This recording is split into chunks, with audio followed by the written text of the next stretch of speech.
You are listening to The Black Landscape with Andrea Spearman, where Black excellence is always trending. Hello and welcome back. I'm your host, Andrea Spearman, and this is The Black Landscape, where we engage with emerging and established Black leaders here in the San Francisco Bay Area. Thanks for tuning in, and make sure to leave a 5-star review on the show on Apple Podcasts. I am a light-skinned Black woman with dark brown curly hair that's pulled back in a loose afro today. I'm wearing my black and brown glasses and a red and blue striped halter top because it's summertime in the Bay. Hey, it's summertime in the Bay. Hey. And we are celebrating June as Black Music Month, and we're doing something special for Oakland Black Music Week with new episodes from Black musicians, vocalists, and presenters that are going to be in collaboration with the Because of Black Music I Am annual festival. More about that later. So today we're here with musician Nora Free. Please describe yourself to the people. Hi, Andrea. How are you doing today? Good. My name is Nora Free. I'm a 5'9" mixed race, North African and white mixed woman. I have long, loose, curly brown hair. And today I am wearing a purple blazer with a Palestinian keffiyeh. Yes, I love that. Come on, purple. And it's Prince's birthday. We honoring Prince. You Prince took the Day. words out of my mouth, girl. That's the whole reason. Yes, that's my man. For those who don't know, that's my man. So, if anybody wants to share any Prince things with me, feel free. If you want to send me a vinyl, great, love it. You want to do Prince things together to honor the man, love it. Holla at me. I'm back gonna to Nora. I'll be listening to some of them records later today. He's one of my heroes. Yes. But let's get back to Nora. So Nora, please tell our audience briefly, who are you as a PhD certified artist? Okay, I know that's right. I don't really love to talk about that degree, but I think there are some people out there without degrees that really make musical magic in ways that I can only imagine and dream of. Our friend Prince, for example. But I did go to graduate school and I got a PhD in composition and theory. I'm a jazz musician by training. I play the saxophone and flute and bass clarinet. Those are my primary instruments, but I also play a little bit of guitar and piano. Guitar was actually my first instrument when I was little. My mother was a bit of a folk singer and guitar player herself, so that's how I learned. And that's, some of my first exposure to music was through my mom. And when I went to composition school, I went on a full scholarship, and that was pretty much the only reason that I decided to go. But it was an amazing experience, and I really wouldn't trade it for anything. My music is kind of I really don't like that jazz word that much these days. I love to just say, freedom music or liberation music. My ensemble these days goes by Liberation Quartet. We work with a number of people from different backgrounds. I play with a number of people from different backgrounds, play originals, play covers, play music by some of my heroes like Pharoah Sanders and Ornette Coleman. And that's the school that I really come out of as a musician. I love the freer playing musicians and people whose spirit was about freedom, both in their sound and in their practice. So that's what I try to embody, and that's what I try to show through my music. Yes, we are a fan of liberation. Liberation work, liberation music. That's what's up. Well, it's about giving power to the people. That's what we really want these days. And I wouldn't consider myself a Black musician because I do have, white passing privilege in a lot of ways. But I consider myself as part of a long lineage of performers that come out of that tradition because I grew up here. I was born in New York City. I'm an American artist, and American music is Black music. So I learned from those people. They were my teachers, my mentors, and it's an honor to be a part of it. And I love that you said it's moving away from the word jazz, because I know a lot of folks, including myself when I was younger, can like jazz is like scatter music. Like what's happening? There's beats and rhythms and all over the place, and it doesn't make sense. But I like that and it's like some people are very wonderful at what they do, but I know a lot of folks like kind of general concept of jazz is like old folks music or like old or just disorganized. But there's so much life and joy that comes through it, and I like that you pivoted to liberation music, because there is liberation in finding your sound and finding your people to share this music with, to produce this music with, right? Yeah, absolutely. It's about being in community and being in communication. And I think that when people hear that word jazz, it can be divisive in certain ways. And people have an image of jazz musicians as being, and especially myself, like, I mean, I went to music school and I went to composition school and all this stuff. And people think that I'm a very, like, I don't know, they think you're uptight or something when you play jazz music. Like they think you're uptight or you have this attitude that like, you're better than people who play pop music, or that you're better than people that like play R&B. But it's not the case at all. At least in my understanding of it is that I love all of that music. Like my mother like raised me listening to Carole King and Joni Mitchell and like those artists, and I loved listening to those songs. There are Mm. times when I put on those albums and it still reminds me of my mom. And there are pop songs that I love to listen to that still remind me of special times in my life growing up.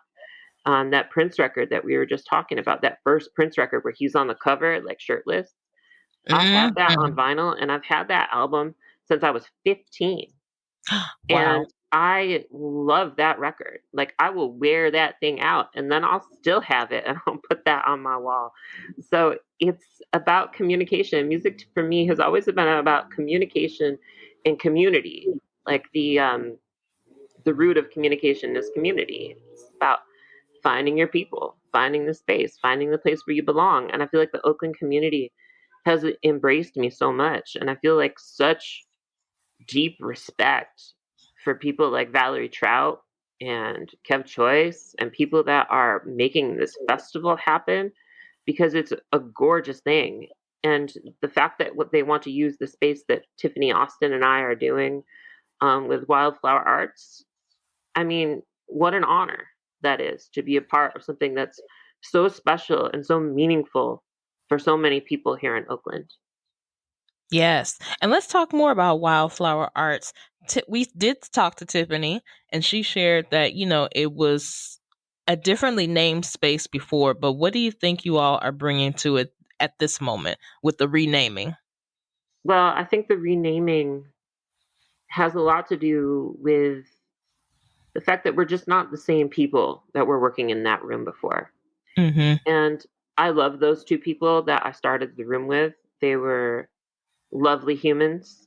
They brought a lot of art and a lot of joy into that space. And I learned so much from them about how to curate and how to find items and how to put the work in terms of rebuilding the furniture and reupholstering things, and about decor and design, and about I mean, one of my friends that I initially started that room with taught me a lot about growing plants.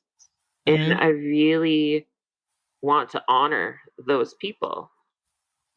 And we're moving away from that. Like with Tiffany, we're kind of moving away from that idea of what happens in the room. But we're moving, but I think the goal is ultimately the same, which is that Mm-hmm. it's a place for people to be together. Like the original vision has always been that it's a place for people to gather and to be together. It's a room that serves the community, and whatever the community needs, I think we're hoping that Wyldflowr can kind of provide in some small capacity. Like it's not a 500 seat auditorium. It's a little 40 to 50 seat room, rinky dinks, like makeshift space in like West Oakland. So Intimate. but intimate. Thank you. I love intimate. Um, but I think what makes it special is the people that want to use it and see it as something that resonates with them, because it resonates with us too. I feel like that room has kind of, in a small way, become a love letter um, to the community here in Oakland and to the musicians here in Oakland. Because what we're doing through Rootstock and through Samir Gupta, where we have music every Thursday night, and where we're just trying to reach out to other people that are invested in doing what we're doing. There's a big article. There's a big article, I think, in, I don't remember what magazine it was in. I think it was in The Guardian, where they talked about how millennials no longer have like a third space. Do you know that idea of the third space? Where Mm-mm. you have a place besides home and work where you can Ah, gather with your people and spend time. yes. And that used to be church, but it's not really church so much these days. And it used to be the corner bar, and it's not really the corner bar so much these days, because people are becoming sober. And my own thoughts and feelings about alcohol or whatever. I mean, that's a great thing for a lot of people, in my personal opinion, that we're becoming sober. Hmm. We're becoming sober in many ways, not just through refusing alcohol, but like realizing class consciousness and race consciousness and all of these things Hmm. about intersectionality. Like, we're becoming like a sober society. Like, we're finding our footing in so many ways. So I'm hoping that Wyldflowr kind of is one more third space.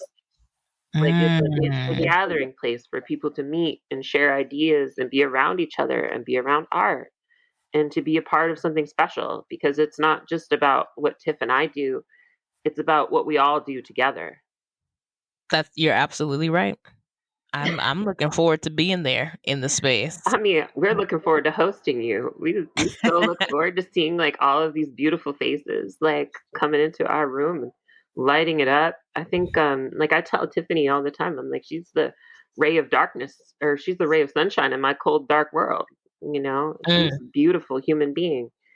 And every time I see her and every time we get to work together, that's a special moment for me. Every time, like, Oh, I've only known Valerie Trout for like a year and a half, but I cherish every single moment I get to spend with that woman, because she brings so much joy and positivity to everything that she's a part of. yes, yes, she does. How did you connect with Valerie and Audacious for this festival? Well, we met through a mutual friend, my friend Caroline Chung, who's a local bass player. Valerie was doing a performance with Caroline, and they were using Wyldflowr at the time as a rehearsal space. And I was there during one of the rehearsals, and Valerie and I connected. It was very organic. I think we just kind of became fast friends right away, talking about, the politics that we share and the ideas that we share for art and music. And we both have that New York connection, which like helps too. I know Valerie spent some time in New York City, and Hmm. we weren't there quite at the same time. I think we just missed each other. But I know some friends back east that also know her, so it's pretty cool. I think you Yes. find people, I don't know, it's like a weird rambling moment for me now, but it just pops into my brain. I guess, you find people when you're ready to find them, right? Like people come into your lives like when you're ready for them. Yes. Absolutely. And yes, Valerie is an amazing person. I so look forward to being there in person and being inside this beautiful space that you and Tiffany are have created and are continuing to create special moments and experiences in that space. Shameless plug, wildflowerarts.com, wildflower with a Y, if you want to go to our website and actually see what the room looks like. I think there's still a lot more work to do. Like, Tiffany disagrees with me, but my perfectionistness around it, I'm like, I just want it to be so glamorous. Like, I know, like, I feel like I'm never done like putting things in there, and never done like Mm. fixing things up or rearranging the furniture, finding new ways that, like, I'm like, oh, but if we did this, or if we hung the projector up this way, or if we moved the couch over here, or like, I mean, the only thing that I like won't move these days is the piano because it's just a pain in the butt. But like everything else, I want to like shift things around and try new formats and figure out what we can actually accomplish.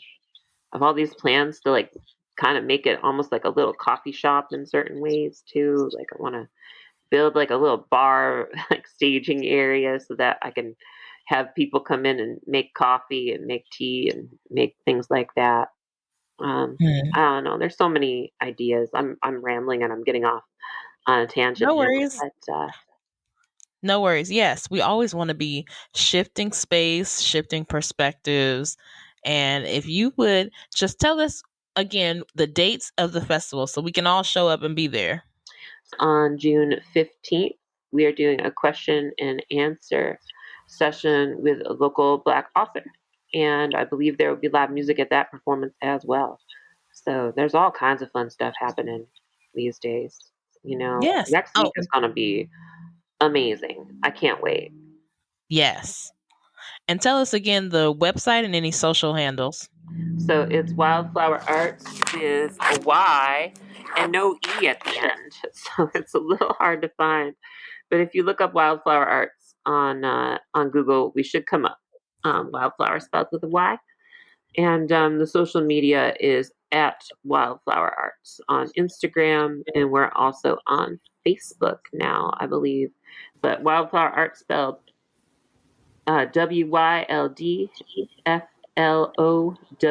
WYLDFLOWARTS.